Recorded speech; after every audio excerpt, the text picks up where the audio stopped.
Today's guest did spend more than a decade as an infielder in the big leagues with 7 different teams, although he's made an even bigger mark as a coach and a manager, winning a World Series as bench coach for the Boston Red Sox, manager of the year with the Arizona Diamondbacks in 2017, and then leading that club to a National League title and a World Series appearance a couple of years ago. Yeah, we are joined by the skipper of the Arizona Diamondbacks in town for their 4-game series against the Padres, Torey Lovullo, with us here on 97.3 The Fan. Torey, it's great to have you on. Good morning. Good to be with you guys. How are you guys doing? Man, we're doing really, really well. So I'm assuming all that time you spent in Boston, you're probably as big of a Don Orsillo fan as we are. Yeah, Don is the man.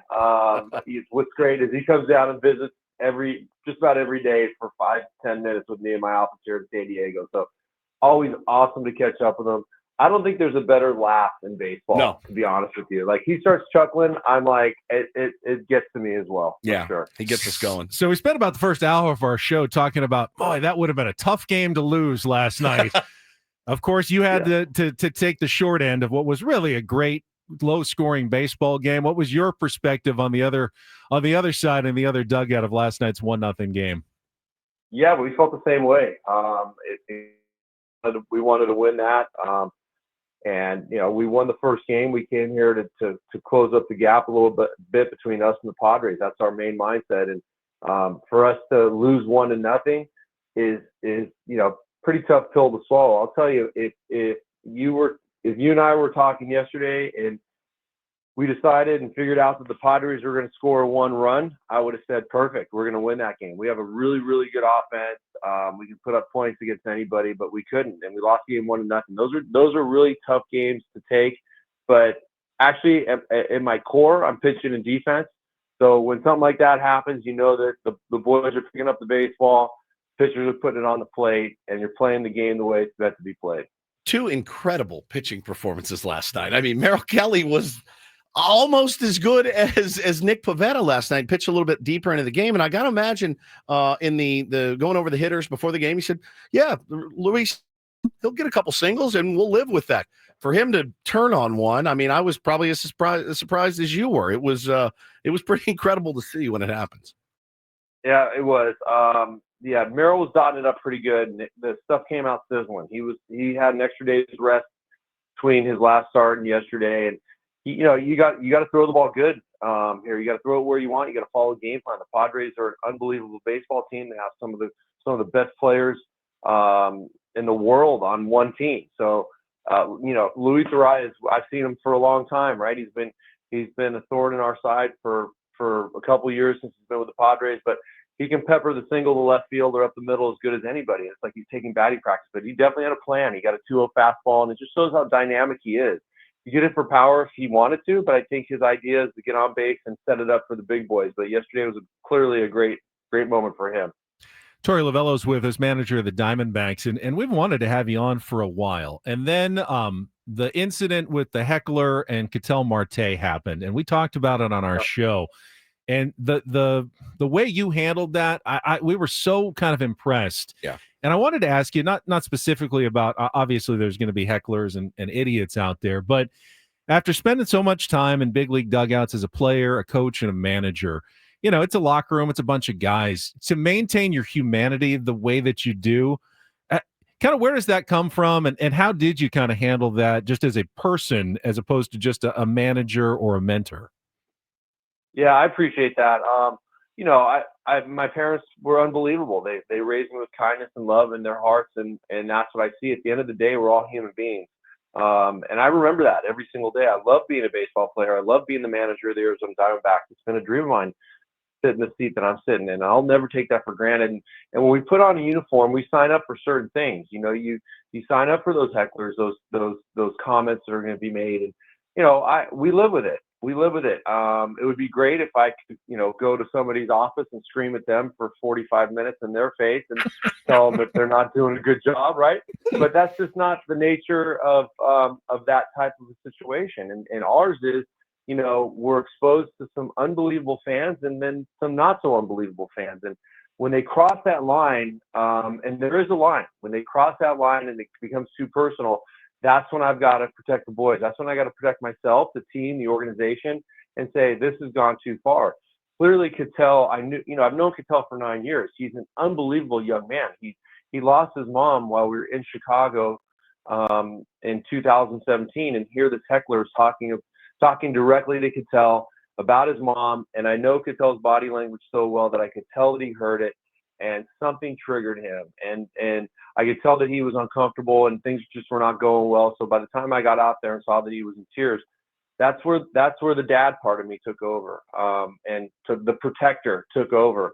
And I just wanted to hug him and tell him that I loved him and he was going to be okay and we're going to get through this. And it was just me being myself. It was me being my authentic self and just trying to support the boys like they were my own children. And that's how I consider them. I have 26 young men that I'm trying to raise to be great baseball players, but even better human beings. Oh, it's so brilliantly said. Torey Lovullo joins us this morning, manager of the Diamondbacks. And, when you talk about humanity in baseball and you talk about emotion in baseball, I'm 49, I'll be 50 next week.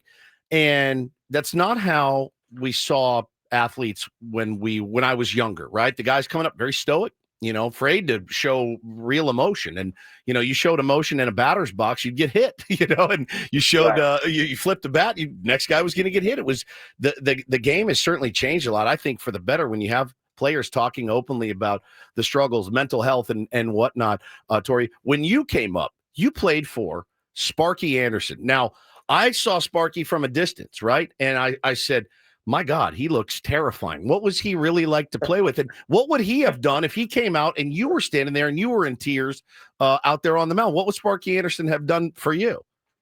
Yeah, that's a really good observation. I feel the same way. The game has definitely changed, but at the end of the day, we are human beings, and we do battle the same anxiety, the same mental health issues as the person next to me that's not even connected to a sport. So nothing changes just because we're on a baseball field and performing.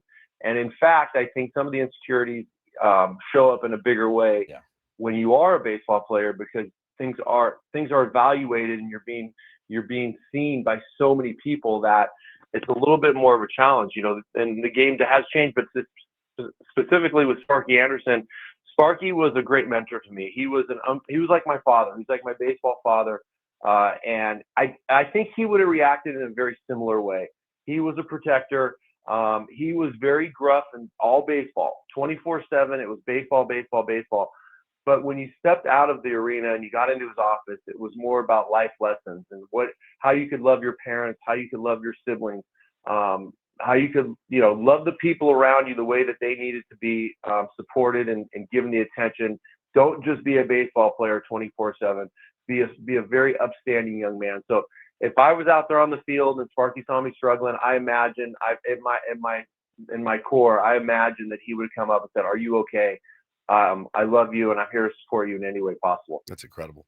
Got some similarities between the Padres and the Diamondbacks. One of them in particular, a young outfielder locked up to a long contract, and yours, of course, Corbin Carroll, who's having an amazing, unreal. Had an amazing rookie year, but struggled a little bit last year in 2024. Got through it, and we're seeing Jackson Merrill kind of go through the second year struggles right now. How did Corbin kind of get through that and emerge as the player that he now is?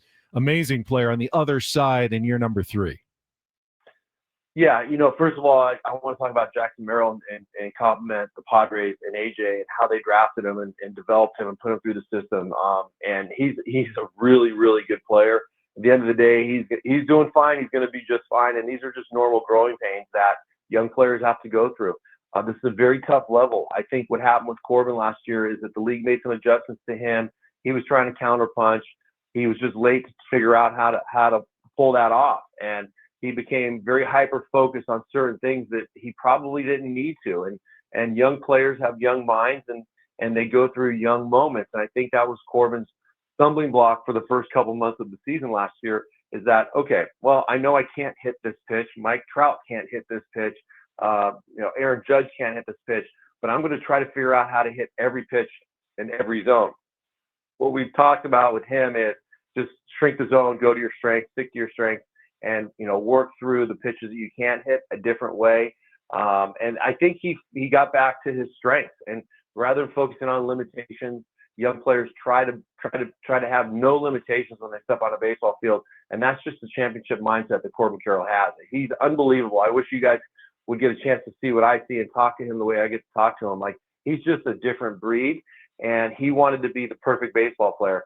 Nobody's perfect. You strive for excellence. I think that's what young players finally realize when they come out the other side. Yeah, no question about it. He is, when he's not playing against us, I really enjoy watching him and Cattell. And of course, we love Josh Naylor here. I mean, there's Eugenio Suarez. And, we get to this point, Torey, every year in the season where it's like, all right, let's take an evaluation of the team. What do we need? Were there pieces we're, going to move? And got to be frustrating for you, for the guys that their names keep getting thrown up. But I got to tell you, man, 2 guys in the last week have come out and said, please don't trade me. And that's Eugenio Suarez and that's Zach Gallen. They really want to be Diamondbacks. And I think that speaks a lot to the culture that you've helped build. And, how do you talk to those guys where it's like, all right, here we are, it's that time of year and you might hear your name mentioned. And, how does that play out in the clubhouse? Yeah, first of all, I'm honored by that. I love those players. And we talk about our culture. It's built around love, trust, commitment, and effort. And that we stand on those pillars every single day. And it's a real thing. So when these players walk in, they know they're cared for, and they know that, they're a Diamondback and they're going to help us win games because we link up and play the game together as a solid unit every single night. So when you're talking about players that are such a strong part of that culture, I know it affects them. And I see the same things that you guys see, like, this potential trade target, this team, this group of players, they could be here today and gone tomorrow. But, I just think really at the end of the day, we're all kind of built in to understand that this is what happens at this time of the year. I want us to be buyers.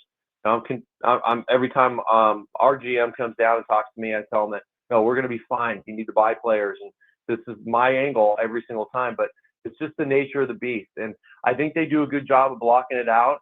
They're great players, and I want them to be Diamondbacks for life.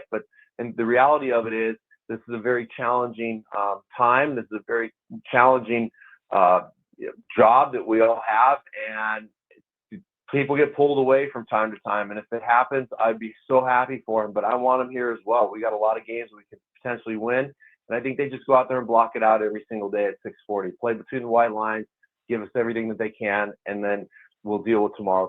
What's really impressive is wanting to stay in Arizona during the summer. It's like 115 back home there, Torey. But the golf is phenomenal. If you play at 6 o'clock in the morning, it is like we love best. Arizona. We love Arizona in January and February when we come over and visit you. Oh man, I'll tell you what. There's nothing like it. The heat in Arizona, right now at whatever time it is, close to 9 o'clock. It's pumping. It's going to be 100 degrees. What throws me off is when I get into my car after a game and I look at the heat, it's still 105 degrees and I'm driving home at 11 o'clock. It just doesn't happen anywhere else. Well, man, we are, listen, division rivals. We want to win. We want to win this series. Got to win the next 2 to do it. But you are a guy that this show has always rooted for and will always root for, outside of when you play the San Diego Padres, man. But thank you so much for being so open and talking about everything going on with the team right now. We really appreciate it. All right, I appreciate you too, boys. I'm sure we'll talk soon.